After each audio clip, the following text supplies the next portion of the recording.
Well, of course, firstly, welcome to the studio. Thank you for taking the time to come. Of course, I've known your husband for a million years. We went to school together. And fun fact, we almost bought a boat together 26 years ago. Yeah, 26 years ago now. But yeah, as I've mentioned with previous episodes, I usually like the guest to introduce themselves. It's a little bit more personable, and it's a little bit more thorough, and I guess, yeah. All right. Well, I'm happy to be here. Thank you for having me. I'm Stephenie. In a previous life, I was actually a lawyer. So I did everything by the book. I did everything I thought I was supposed to do, everything that was expected of me in life. I came from a very academic family, the Sobrian family. There are a lot of doctors, there are a lot of dentists, and this is what I thought I was supposed to do and be a professional, be intellectual, be academic. So I knew from a long time that those expectations were on me, even though they weren't explicitly said. It's almost like through osmosis, you get the messages from your culture as to what is expected from you. So I attended secondary school. I won a national scholarship. I went to Barbados, Cave Hill. I studied law, the most traditional profession. I'm not knocking law at all. I practiced for some years. I practiced at the Attorney General's office. You know, if you win a scholarship, you have to go back. Work for the government, correct, right? Correct. Yes. Which was great. Amazing experience, great. I felt like I was also giving back. I'm very called to the energy of helping people. So giving back and being of service is amazing. So I feel very personally fulfilled when I'm giving back. So I worked at the Attorney General's office for about 4 years. After some periods of discontent, I said maybe I would be happier in private practice. I have this amazing soul in my life who had looked out for me and, helped me with in-service trainings and jobs during the summer, kind of bouncing around law firms since I was 18 years old. And so I went into chambers, this beautiful chambers called Athena, and which was only women, by the way, in this chambers. Oh, wow. At the time. Now there are men in chambers. So at the time I worked really hard. And even though I did really well, I made a lot of money. There was a lot of recognition in my field. I was surrounded by fabulous senior attorneys and senior counsels who were giving me work. I felt very grateful and I was making a difference in a particular way.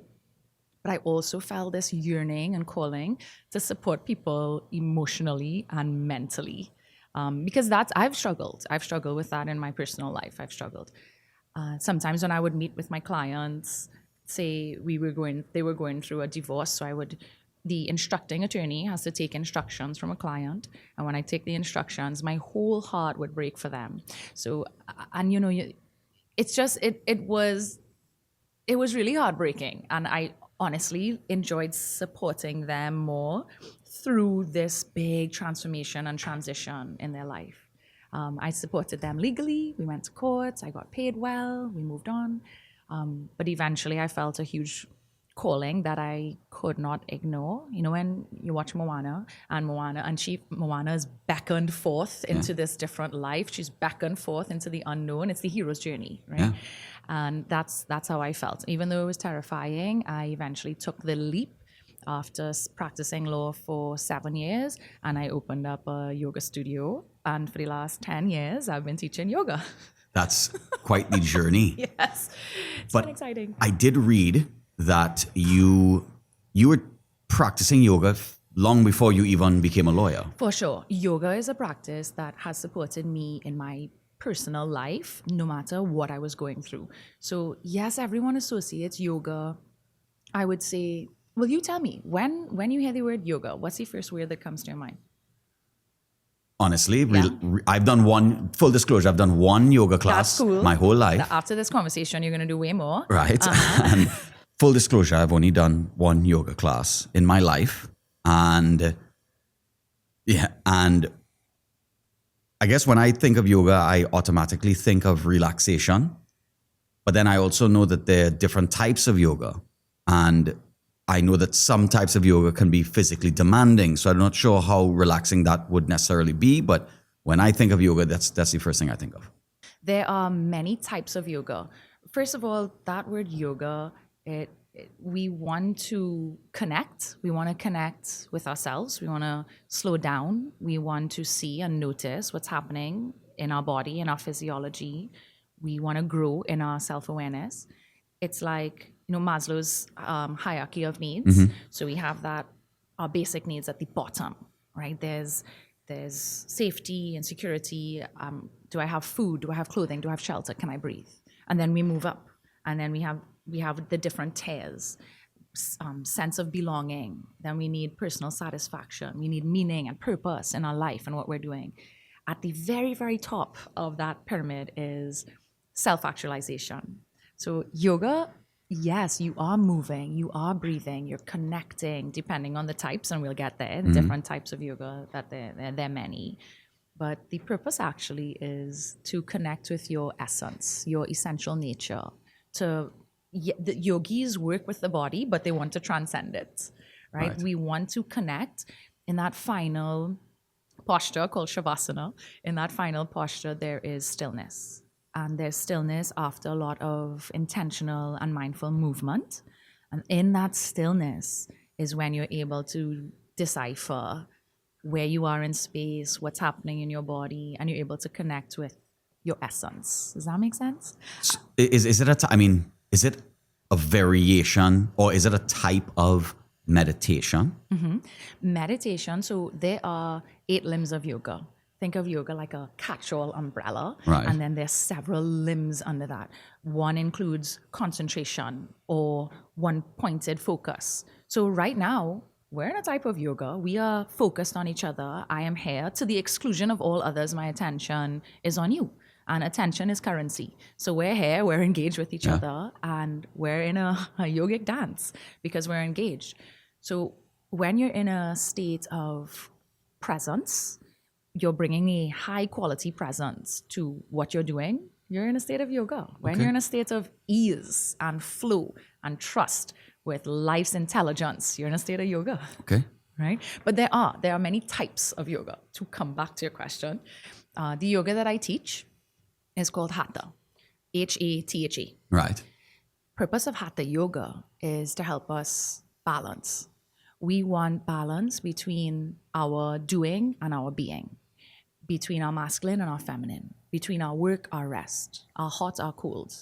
Do you understand? So we want to not be excessive in any particular area, because if, say, there's excessive doing in your life, you might run the risk of burnout. You might run the risk of adrenal fatigue, which is, that's an epidemic in itself.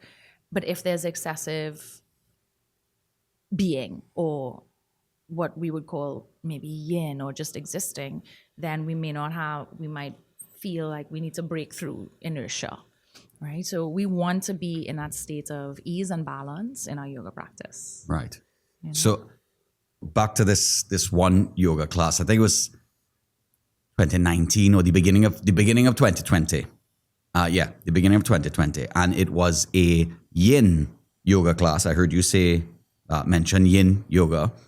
And that's the one that's more calming and relaxing. And I guess it was so calming and relaxing that I actually fell asleep in the middle of the class. And there was like 3 or 4 of us in the class. So it wasn't like in front of a bunch of people, but the instructor definitely had to come and kind of nudge me to wake me up. I don't think the sleeping was so much of a problem. I think the snoring was more of the problem. So that's the one yoga class that I've taken. Yes. But then there's other yogas that, like you said, like the Hatha. Correct. And there's some of them, like there's Ashtanga. Which one is the There's hot yoga? That originally, correct. That is a sequence of 26 postures that they perform in a 90-minute period in a heated room in the exact same order twice. Oh, wow. So some types of yoga are very strict and grounding, and then they have others that give you more freedom. I would say it is worth exploring to see which one fits you. Wow. Because let's say in my nature, I am a very disciplined person. Going to an excessively disciplined and structured class might not actually bring me to balance. Okay. That might actually throw me off more. I might need a class with a bit more freedom, maybe a creative sequence each time. Right. And so that's why I gravitated towards what's called hatha or what's called vinyasa. Right, okay. These words are Sanskrit words. Right. So like the word asana in yoga means pose. And so the purpose actually, Stephen, of yoga poses is to eradicate the tension and angst. Because you ever heard the phrase, your issues in your tissues? Yeah. Right? So, and many psychologists and bodywork practitioners are now leaning into the relationship between stress and disease, trauma and addiction. And so a lot of them suggest yoga to help us heal, to help us cultivate a sense of safety. And balance. Absolutely. And balance. So I don't mean to interject, No, go but ahead. I just thought of something. So Yeah.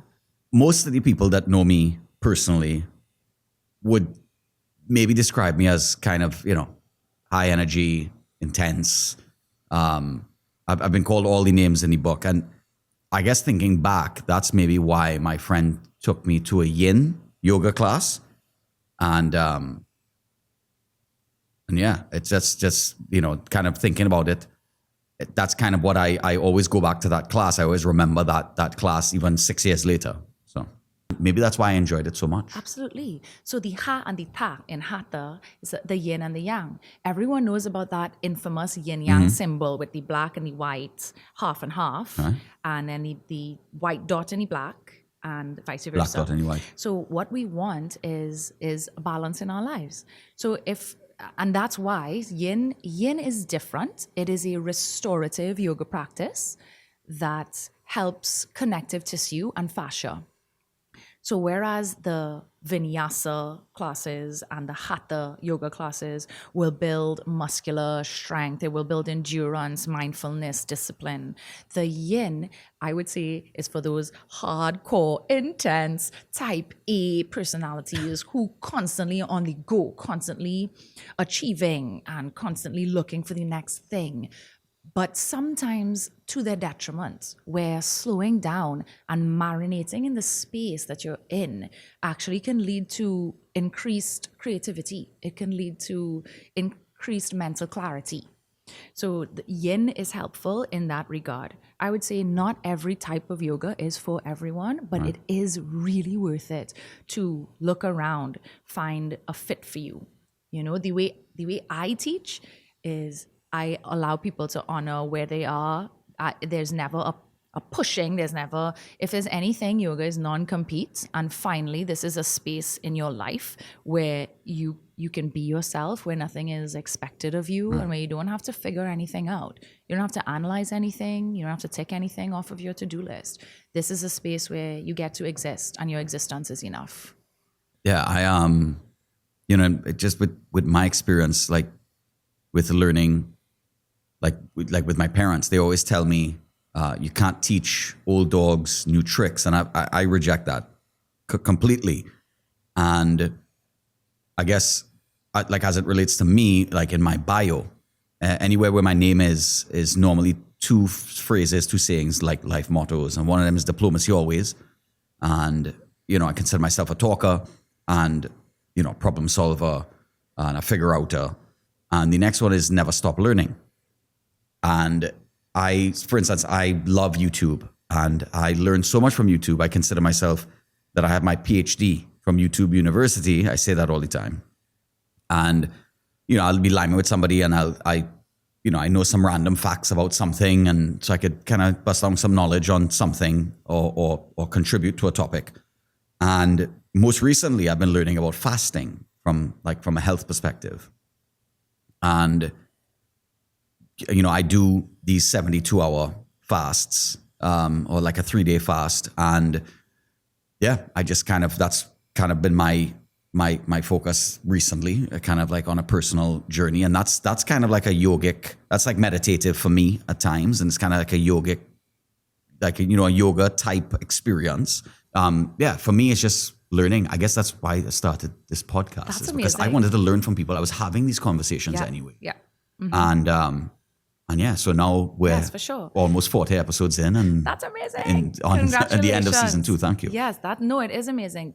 Meaning, purpose, listening to your callings, these are the things that are really important in life. And we are lucky enough to be even living in a part of the world where we're privileged enough to have our basic needs met so that we can move up. And have choices. Correct. Because some people don't have choices. Yes. Whether it's sexual orientation, whether it's gender, whatever, you're or right. economic There's so standing. much happening in the world. And we see it. And I have a hard time watching the news. Me too. But I have to keep informed in at least a baseline.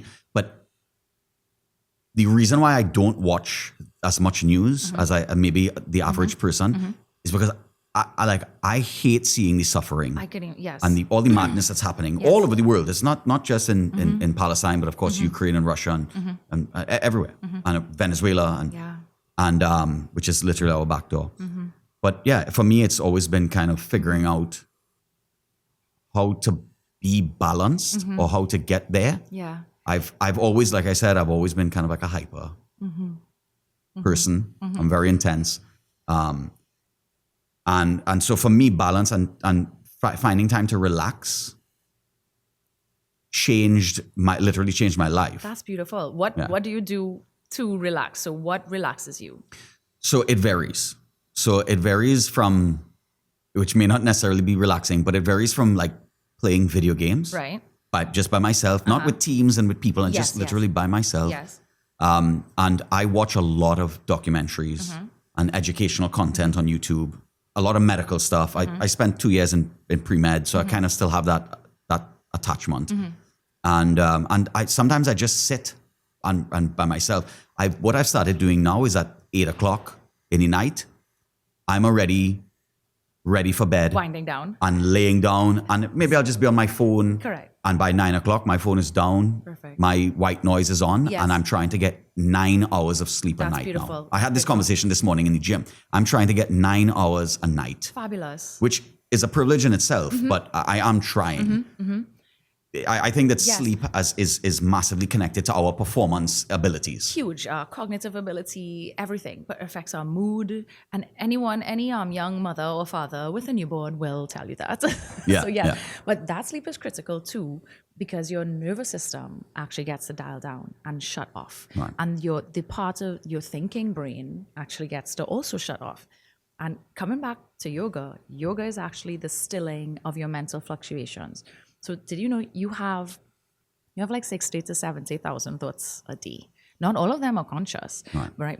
And our job as yogis as well, or yoga practitioners, is to observe them, to observe the quality of thoughts that are passing by in your mind, and observe them like a bystander. You're not getting caught up in a story, but you're witnessing. It's like, oh, shit, I'm having that thought again that does not serve me.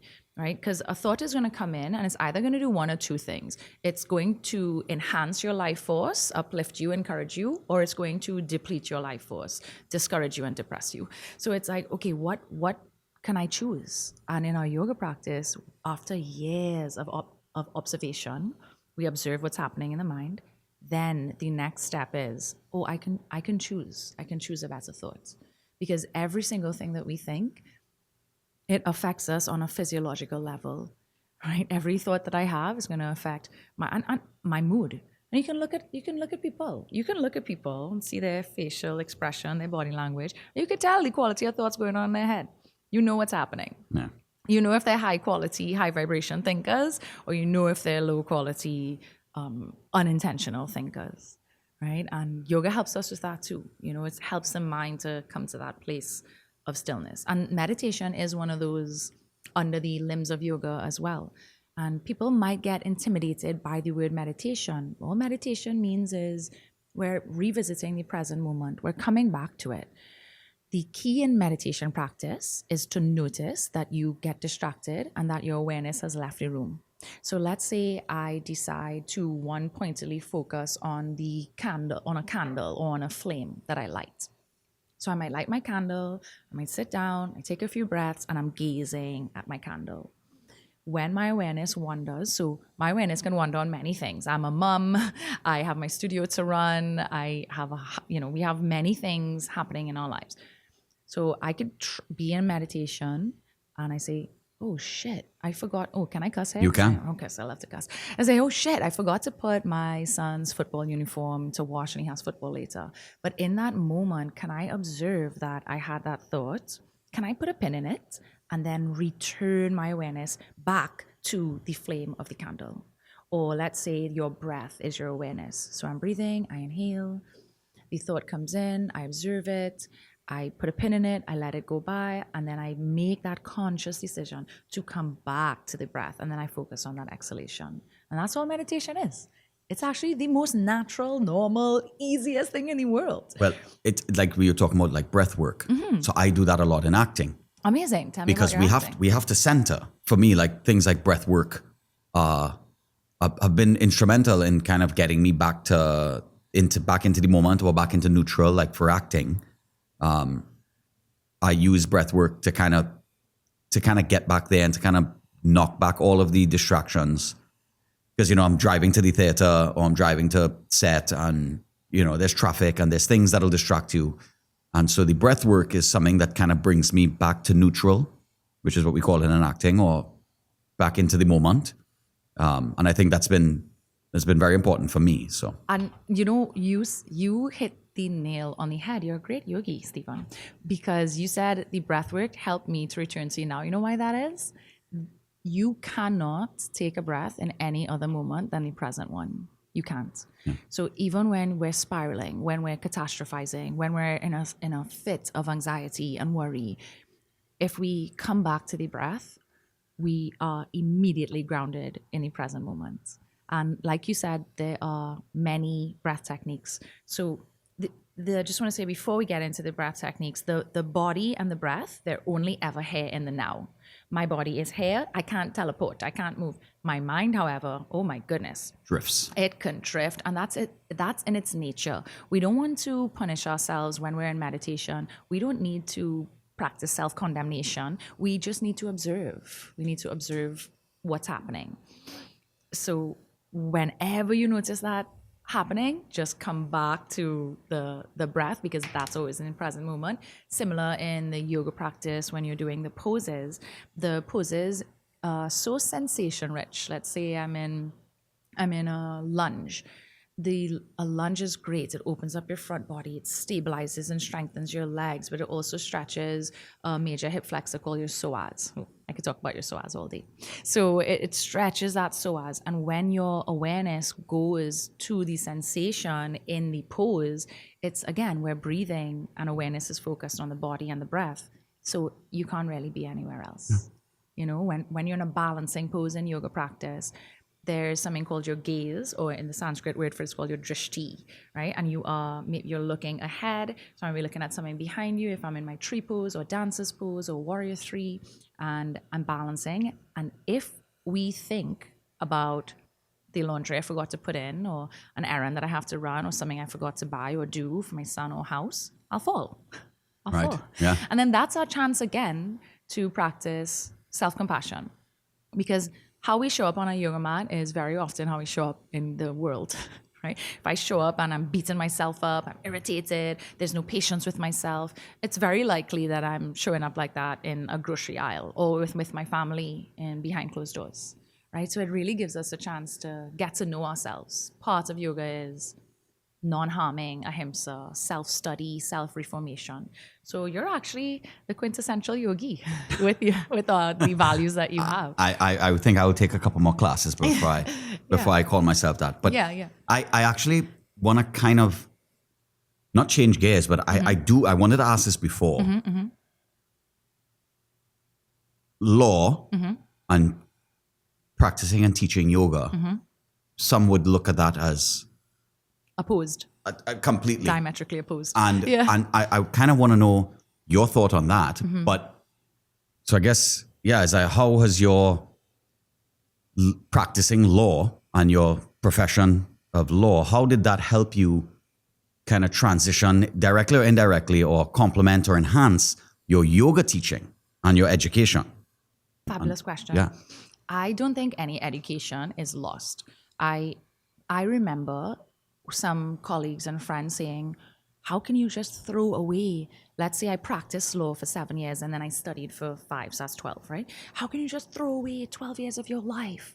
But my perspective was never, I have just wasted 12 years of my life. It's like, just like if you're married for 20 years and then it dissolves, or then you're not a vibrational fit anymore, you go in separate directions. It doesn't mean that you've wasted 20 years of your life in your marriage. You probably learned so much, probably got beautiful children out of it, and it's a chance to evolve. Anything that you look at, any challenge, anything in your life, you can choose to look at it with a growth mindset that you have. And the growth mindset thinkers go, what can I learn here?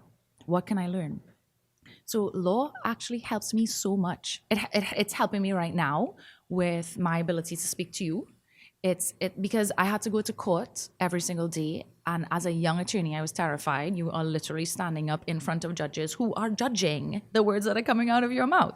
I remember being in courts of appeal. And I don't know if have you been in a courtroom in Trinidad? Yeah. And when you go, the bench, which is where the judges sit, they're there and they're high. They're literally up. And you have to look up at them. And the attorneys are at the bar table and we're lowly. We're sitting down, right? So playing with all of those dynamics, again, relationships are your biggest teachers. So having to work with different personalities in law, how could that not serve you in any area of your life?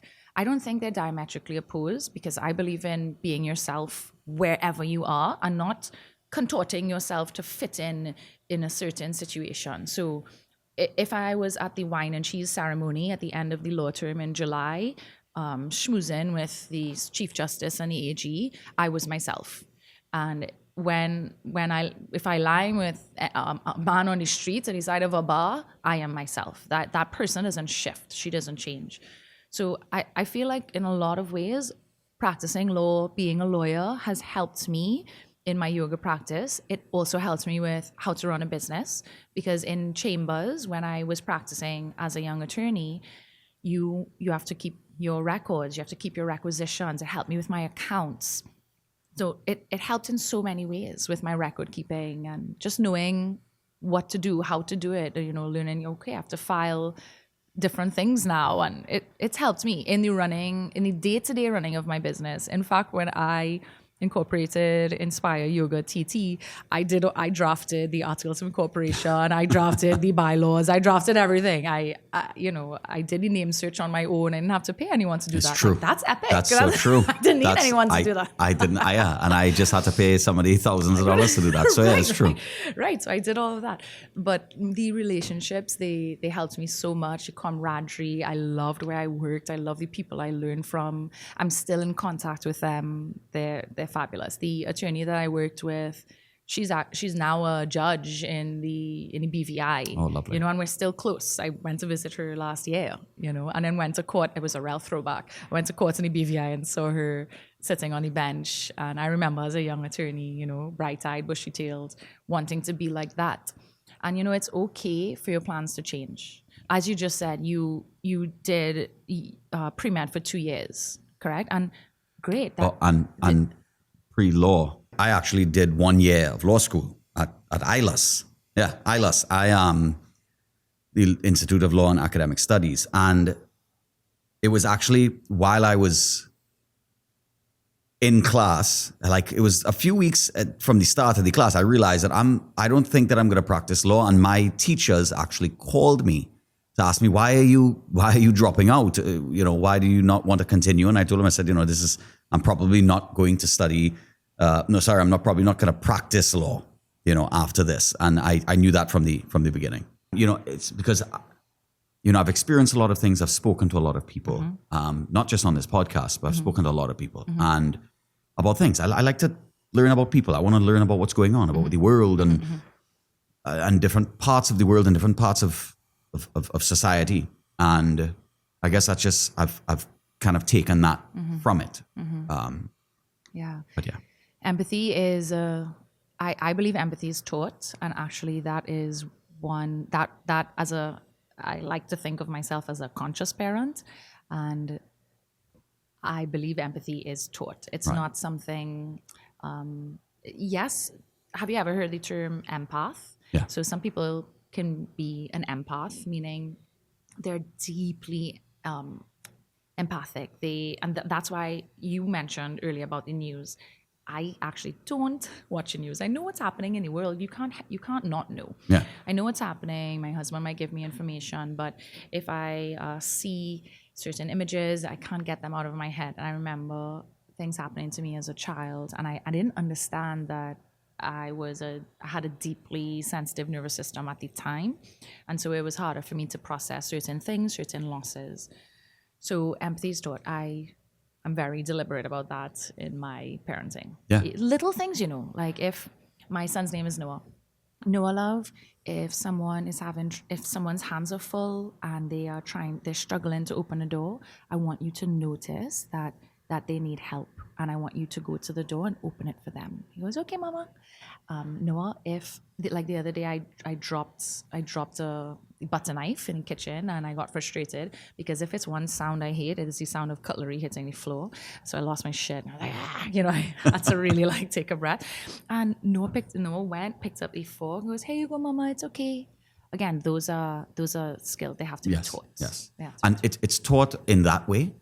But I think that people kind of observe and learn, and somebody needs help, or they need, to open a door or something to that effect. I also think that people learn by experiencing different ways of life, different people, different cultures. And it's, people like travel. You might travel like a boys' trip, and people might see things or experience things a different way, and I guess take in things a different way, and then it'll affect them differently. So I guess what I'm trying to say is that always be open to being able to change your perspective or broaden your way of thinking.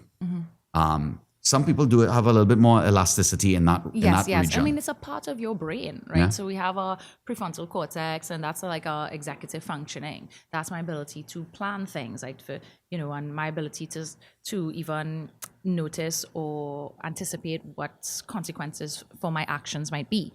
So, and there's different parts, and we have like that brain stem again, like your amygdala, and it can shoot off.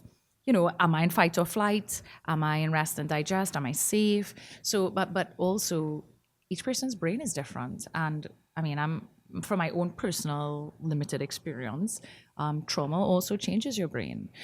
So everyone, yes, has a different capacity. And then empaths also, sometimes you might get into compassion fatigue, where you're like exhausted tired of holding space for people. And a lot of people in giving professions or helping professions, including doctors or psychologists, social workers, Caregivers. Exactly. Oh my gosh, they need to take care of themselves more than ever. I think we saw that during the pandemic. Yes. With the amount of burnout that was happening in the medical fraternity, in the medical field. Yeah, you're right. Which is crazy. Yeah. I have a lot of friends who are doctors and nurses, not just in Trinidad, but away as well. And it was real. It's very real. Yeah, it is. It also affects your ability to operate and be efficient in your everyday life. And now I want to ask about, because we've kind of gone into this realm of your life coaching and kind of that side of health and wellness. Yes. I've always been fascinated by the concept of a life coach. How come? Because I'm a self-motivator. Gosh, that's amazing. Good for you. I will do things. If I get an idea and I'm going to do it. Yes. Like I wanted to write some screenplays. And so I spoke to Cameron, who works with me, and we wrote a couple of screenplays and a couple other writers that I ended up writing because I wanted to do it. And we got that done. I wanted to write a book. I got that done. And this, I guess this is going to sound a little vain, but, over right after around the Christmas holidays, I kind of looked at myself. I said, I could probably start a gym and kind of, lose some weight. I guess I could kind of look at something and realize I want to make a change in this particular area, or I want to achieve something, and I'll set out and and I'll go and do it. Yeah. That's amazing. You may not need a life coach. Yeah.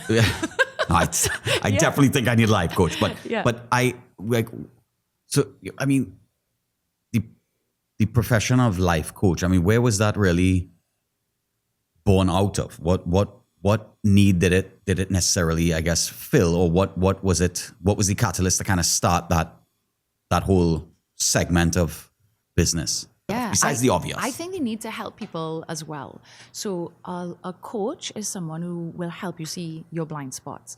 A coach, if you can think about one area of your life that you'd like to optimize, a coach will help you optimize that area of your life and help you really reach your highest potential. For me, I coach, if I have a client, certain clientele, it would be millennial women. And because I am one, I know the major struggles that they have been through and how to go through the birth canal and come out successfully and triumph and get through and come out on the other end. So there's so many things that not just women actually struggle with. We, as human beings in our human nature, we struggle with so many things. You wouldn't think, but not everyone is as motivated as you. It's amazing that you're so motivated, but not everyone can do what they say they will do. And we see it. And we see it in, let's say, a small lifestyle change, or someone who wants to, maybe they don't like how they feel and they would like to lose 10 pounds, but years will go by, months will go by, and it's still there, right? So that a coach is helpful in that realm, because like, okay, what's causing this self-sabotage? Let's dive a little deeper, and they will help you go from where you are to where you'd like to be. Something that you are very adept at for doing for yourself. But a lot of people need someone to help them, craft a plan, right? And look back to and see, okay, well, why is this not happening for me? How can I make it happen? And is this, do you do this through your...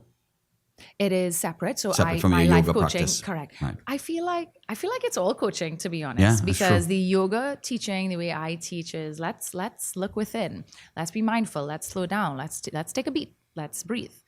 And in the coaching, which I do online, one-on-one, so we'll meet online. Right. And we'll have our discussions. Everything's confidential. I take my notes.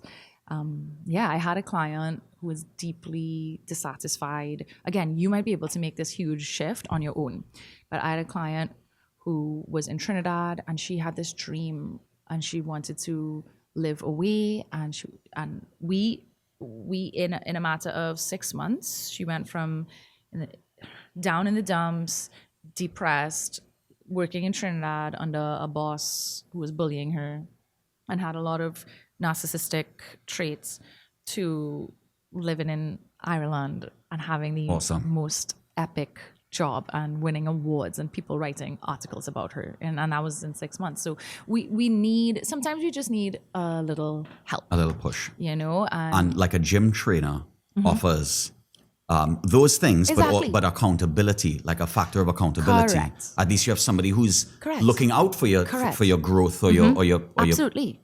your evolution. So correct. And the benefits of yoga and coaching, you see, it might be really evident when you're physically training, like, oh, look at me, I have a really bulging bicep right now. You can see the results.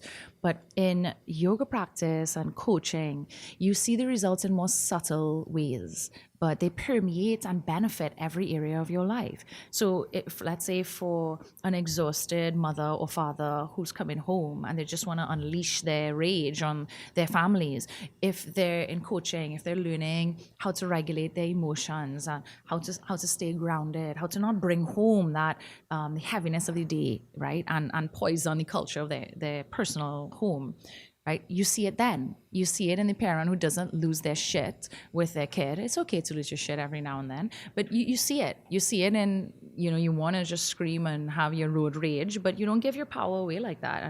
And we center and ground because we have tools. Think of it like just like a contractor has their toolkit. The person has their emotional toolkit, right? Their resources, their expertise that they now learn, because unfortunately, Stephen, nobody taught us how to do this. For me, regulating your emotions is one of the most critical tools you can be taught as a kid. And even in for right now, the school my son attends has social and emotional learning. And I'm like, yes, this is amazing. I was about to say, it sounds like the schools need a little yoga. Yeah, they do. They really do. As part of their physical yeah, absolutely. They do. needs. They have it implemented. They have it as extracurricular Phenomenal. because they appreciate the value in mindfulness and in meditation and in self-compassion, and Yeah, slowing down. that's one thing I'm pretty opinionated. I have a lot of opinions, but yeah, but like the Ministry of Education, well, I'll take it back. I went to elementary school and the beginning of secondary school in the States, and being in the States and kind of marching bands are kind of a thing. I've always been involved in music. I was able to learn multiple instruments in a 2-year period, which would be equivalent of like Form 1 and Form 2. And I learned, saxophone and trumpet and drums. But they were all, there's everything, trombone and tuba and flute and clarinet. And I've always kind of thought about the Ministry of Education here and our schools and maybe implementing like a drama program or a proper music program, which I know that a lot of schools do with PAN and stuff like that. And some schools do, some of the drama stuff. But it's really about, I think that's massively beneficial, similar to what yoga would do for a child, for health and wellness, but also with things like self-expression and the arts. Yeah, self-expression is critical. Yeah, and absolutely. Yeah, and also just being accepted for who it is you are. Sometimes in Trinidad, there are parts of me that can't imagine living anywhere else, and then there are parts of me that sometimes it feels like a fishbowl. So being yourself and being authentic is one of the most necessary but courageous things that we could do in a society that feels like there are only 3 ways to live your life. Yeah. Yeah. And we've spoken about quite a bit, but I want to kind of ask, what difficulties have you found in yoga? What things have you bumped into or run into, and you had to take a step back and be like, oh wow, I'm gonna have to figure this out? Yeah, absolutely. For me, yoga is a personal growth journey. And so there are many bumps in that road, Stephen. so it's to me, in my meditation practice, every day there's challenge, there's difficulty. There's difficulty in witnessing what's happening, different periods in my life. Like I've had recent deaths in my family. That's been incredibly challenging. And then I often use my yoga practice to help me stay grounded. But sometimes it doesn't happen. So you have to notice what's working for you on any given day. So some day you might need to scream in a pillow. Some days I need to just jump in the ocean, pretend I'm a dolphin.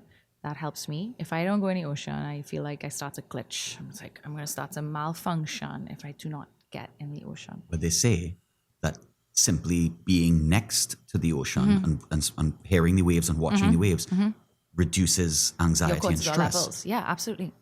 Absolutely. And we live on an island. It's so true. Oh, I'm getting excited. There's a breathing technique that's called your ocean breath, actually. Do you know it? No. Okay. Do you want to learn it? Yes. Okay. Let's just do it now. Okay, great. So you're going to plant your 2 feet on the floor. You can keep your hands on the table on your knees. So the ocean breath is actually an inhalation through the nose, and it's also an exhalation through the nose. And when you make an H sound with your throat like this, but the H sound happens and you close the lips. So we inhale, and so the glottis is slightly restricted. And I'll demo it for you. The inhale happens like this, and the exhale happens like this. And it actually sounds like the ocean. So let's try. Okay, so we'll inhale. So inhale through the nose. And keep the mouth closed. Exhale through the nose. Good. Do one more. Inhale. And exhale. Good. And I can hear the breathing technique. Amazing. You nailed it. So this is what I have to do when I'm raging out on your road then? Yes, absolutely. Road rage. Pull over and breathe. You need to. Just pull over on your shoulder and take a minute. I'm going to do that next time. It's called ocean breath. I'm going to be more, I'm going to be more conscious. I always tell myself from these, these conversations, these podcast episodes, that I'm gonna not just enjoy the conversation, but I'm gonna take something from it and learn. And I was talking to a couple of weeks ago. I was talking to the MC and I guess event experiences guy Lurbs, and he mentioned intentionality, and that he's living this year with that mindset of intention and being intentional. And a couple of weeks before that, I was talking to Kenwyn Jones, the footballer, and he mentioned intentionality. And so I guess, it's just that I'm kind of being conscious of that and thinking about that, really. I was You like, seem to have a theme. I cannot ignore 2 episodes in a row. Absolutely. Where they're talking about, I'm taking that. That's beautiful. And yes, and even Wayne Dyer, he has a book, The Power of Intention. So, I mean, it's so important. He's one of my favorite authors. And coming back to when you had asked me the challenges, for me and for anyone who's on a healing journey or personal growth journey, it's not a linear, perfect path. I feel lots of self-compassion has to come in because it's zigzag, and you might also fall back some days into your old patterns. So, okay, for example, I'll get real. As a child, the way I used to manage my conflict resolution, like I did grow up in a house where there was a lot of conflict. And it's okay if my mom and dad sees this episode. I did grow up in a house where there was a lot of conflict, and I would shut down. So when your cortisol and adrenaline is pumping, we have our different, we have fight. I'm going to fight. We have flight. I'm going to run the hell away. And we have freeze. Now we actually have shut down, right, or withdraw, right. And for me, I used to withdraw a lot. And so it caused, I had to notice that pattern. That's what it means to be intentional and to live consciously. Am I aware of my patterns of my thinking that don't serve me, that don't propel me forward, that don't help me maximize my potential? And you can ask your old friend Adam this. In the beginning, when we were together, and even in the early years of marriage, I would, when there was conflict or disagreement, I had my old pattern of conflict resolution, which is pick up the damn car keys, slam the door, take a drive, and ignore you and ignore your phone calls. And I'm like, this is not healthy. But we also have to realize this is where the self-compassion comes in on a personal growth journey, because we may have developed these patterns as children or in our family of origin. It's not, they're just maladaptive now. They're not useful. But at the time, it actually helped me. It helped me survive, going into my room and playing my cassette player. I'm now aging myself, playing my cassette or putting my tape on and listening to Buju. One day things must get better. That's what I'm listening to, right? And I'm shutting the world away. But as an adult now, that helped me survive childhood or an uncomfortable position. But as an adult, that doesn't serve me in my marriage. That does not serve me in my parenting. Giving silent treatment and screaming at my child, that does not serve anyone. So that's why conscious parenting is so challenging, because we have to be aware of our own shadows and our own idiosyncrasies and madness, and not project all of our unhealed wounds onto the child. So it's very, and all of this is intentionality. All of this is a high level of consciousness that you're choosing to live with, and it's not easy. So in terms of challenge, it's freaking exhausting. It's exhausting being intentional and conscious all the time. It is. You said conscious parenting, but I'm going to just kind of modify that. Yeah. Say conscious living. That's true. And I guess I'm more saying that for myself. Yes. Because of my high energy levels. But I think that it's really important, and I feel like I'm, I guess, midway between being fully conscious and understanding myself, and I guess being set in my old ways, or the ways that we grew up with and we kind of learn and grow with. And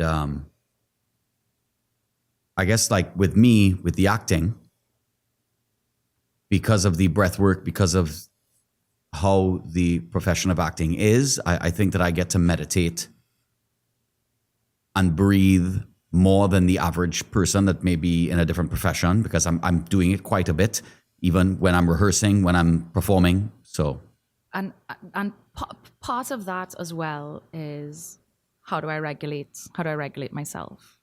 And so high stress, yoga is also helpful for this, of course. That fight, flight, freeze, where we're kind of, our nervous system is moving through those states, let's call them blended states, every day. So like for me to come here and even talk to you, I have to be, I'm alert. I'm not like running from a tiger, high stress and cortisol and adrenaline, but I'm quite alert. Even coming here, I was alert. But later tonight when I'm trying to fall asleep, like you spoke about your sleeping routine. So at 9 p.m., we don't want to be high alert. So yoga practices, mindfulness practices, they help to bring your cortisol and high adrenaline levels back down. So we move out of a state of fight, flight, froze, collapse, shut down. Totally. There's even immobilization now. And hibernation, again, it's okay if we need to hibernate sometimes, because sometimes we need to do that. And we move into the opposite. So the opposite of fight, flight is rest and digest, right? So that is sympathetic nervous system. Parasympathetic nervous system. Correct. And yoga practice helps that relaxation response. That's why I fell asleep in EN class, because you felt safe enough to fall asleep in that class. That's true. Correct. We can't fall asleep unless we feel safe. That's true. Yeah. Right? Unless there's some level of safety that we've laid onto these surroundings that we're in. Correct. And even psychological safety. Right? Yes. So yes. And that's why, because you've heard I'm sure in your research you have heard about your vagus nerve. Yeah, well, yes, so of course. the vagus nerve is that 10th cranial nerve, and it wanders through your body or through all your branches. It wanders through your central organs, and all the vagus nerve's job is it's collecting data from your body and signaling it back to the brain to see whether or not you're safe, right? So when we're in fight flight, where blood is pumping, your eyes are restricted to narrow down on a threat, your digestion shuts down, you don't stop for a burger if you're running from a tiger, right? You need all your resources to navigate the threat in front of you. So other energy systems shut down, other bodily systems shut down. But we don't want to be there chronically. If we're chronically in that state, that's where disease can happen. That's where, literally dis-ease or disharmony or imbalances come into the body. Because both nervous systems, both the parasympathetic and the sympathetic nervous systems are very important and serve very important. We need them. Yeah, roles. Yeah, correct. Yeah. We just can't live constantly in that hyper, let's say hyper aroused state, right? There's hyperarousal, there's hypoarousal, but we don't want to live in that constant hypervigilant states. Correct, where we're on all the time. We need to come down so that we could rest. And again, it comes back to the beginning of this episode in terms of, can I cultivate balance in my life? And that balance between my achieving and my existing, And I know that you mentioned the vagus nerve. And what I do know about the vagus nerve is that it's affected by breathing. And so in the acting, I have kind of consciously gotten rid of like my anxiety or the jitters, as they would say, the pre-show jitters, by just breathing and doing an 8 count and just on my own in the corner, just kind of breathing and learning to control my own energies just through my breath. Yes, there's the science behind the breath. So yoga is as scientific as it is spiritual, because that exhalation, and we also spoke about yin and yang. I love how everything's tying into each other. But the inhalation, it calls in our energy, right? So in yoga, we're trying to enhance something called prana, and prana is our life force. It's what animates our cells, right? It's what gives us a sense of vitality. Right? And prana is a subtle quality of air. So the more that we breathe, the more that we are conscious about how much air we're taking in, is hopefully the more aliveness we'll feel. So the inhalation governs that intake, and it actually lifts heart rate and energizes us. The exhalation is that part that the parasympathetic kicks in. So when you experience that again, you can actually try to inhale maybe for 4 seconds. You could do a breath retention for 2 seconds and then try to exhale for 6. So we want the exhalation, especially people who suffer with anxiety, we want the exhalation to be slightly longer than the inhalation. Right. Over time, you can actually work up to doubling the length of your exhalation. So if you can inhale for 4 seconds and you try to exhale for 8. Interesting. I know, it's cool, right? That is pretty cool, yeah, actually. but it is science behind it. It would bring down your heart rate. It would lower blood pressure, lowers cortisol, and the breathing in that way will tell your vagus nerve, tell your brain, oh, we're safe, it's okay. There's no threat. There's no tiger in front of us. And our nowadays tigers are the email we get from our boss at Life. 10 p.m. Correct. Life. Nowadays I would tigers just call it I life. need to get my son, but a tree fell on the road and I can't get to him. Or the random Thursday afternoon madness traffic that takes place in Port of exactly. Spain. Or a random tornado. Like, it's like, what? Yeah, I was watching Galvanized from my house. I was Yes. watching Galvanized flying around the place. I can imagine. That was crazy. You see? Correct. But we don't, yes, we need the heart rate to spike. We need cortisol and adrenaline to help us, clean up efforts or help others that may be in danger. But we can't stay there and live indefinitely there because we need to fall asleep. So we need to come back down. And yoga helps us with that. So tell me, before we wrap up, so I've kind of incorporated kind of a new thing with the podcast episodes, and I would love for you to be able to, I guess, let us know how people can connect with you, about your yoga teachings, about your yoga studio. Yeah, just tell everybody kind of where they could find you and that sort of thing. Sure. Or where is the studio? I mean, Sure. once Sure. you're good, I would love for the audience to know. I'm so excited because, when you're ready for yoga, you'll know. They say when the student is ready, the teacher appears. So the studio's in Glencoe. I have a website that is inspireyogatrinidad.com, and on Facebook as well, it's at Inspire Yoga TT. And if you just Google my name, Stephenie Sobrian, you'll find me, I'm sure. Awesome. You might find something on a lawyer and then something on a yogi, and they are the same person. Do you get, this is random now, I just got a random question. Yeah. Do you do any law work still? Not- I mean, besides for yourself. I know you wrote your bylaws and your incorporation documents. Correct. Not anymore. If I have friends that are in a bind and they need some emergency assistance, I definitely will hear them out, and there'll be a pro bono consult. Nice. But no, I don't practice Right. law anymore, and I don't go to court anymore. I don't miss it, but I miss the people and the camaraderie. In the office, the little banter. I miss having my office from my friend's office. We talk some shit. But because relationships are the most important thing in the world to me, so I miss that. But just like how you knew you didn't want to practice, I actually enjoyed studying it more than I did practicing it. There are so many things that affect the practice. I did enjoy studying it. Yeah. I did. I never practiced, I loved obviously. reading I never it. finished. I loved reading cases. Yeah, just because we're kind of growth oriented in our mindset, so you would enjoy it. I would argue with my teachers, both in law school. I would always be bringing up conversations and starting conversations, and same thing with secondary school. I was the captain of the debate team, and so I've always been let's talk about things now. I've never been a runaway kind of person. I've always been somebody that wants to talk about it now and bring it all up, maybe to a fault, because maybe some people, to some people I may be overbearing, or if conflict happens now, let's talk about it now. That's really Let's good. bring everything out now. That's really good. So you weren't the I'm not child- a runaway kind Right. of person. I've never been that. I'm the exact Yeah. opposite. Wow. Probably to a fault, because I may be no. overbearing at times. I know that. Maybe some people, they might need space because they might not Yeah. have the same conflict resolution style as you. So they might need some time to process. Sometimes finding our words is difficult. That's where emotional intelligence comes in. And that was part of my life coaching training in 2020. Even naming your feelings, emotional vocabulary. We don't have that in our back pocket. Feelings are something that we're shamed. That's true. Especially in Caribbean culture as a child. Sometimes it's like, what you crying for? Shut up. I'll give you something to cry about. Oh yeah. So, I've heard that many times. correct. Yeah. So all of that teaches us to suppress and repress our feelings, or that our needs don't matter, or that just shut up and move on with your life. You don't really have a big problem.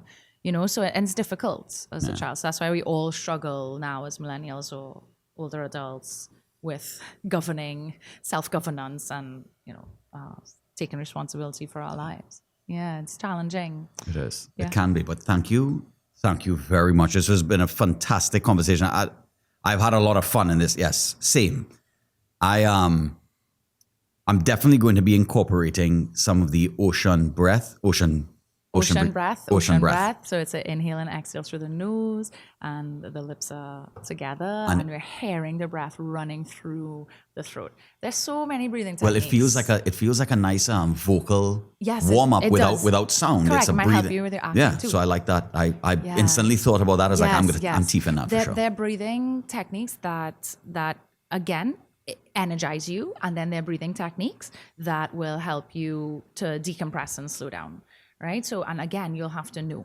So there's a buzzing bee breath for people who maybe if they feel, for empaths, the buzzing bee breath is helpful. If you're feeling really overstimulated and you're feeling like, oh my gosh, I'm feeling like an overwatered plant right now. I can't take in any more information. The buzzing bee breath is the yogis plug their ears, block their eyes, inhale through the nose, and they hum on the exhale.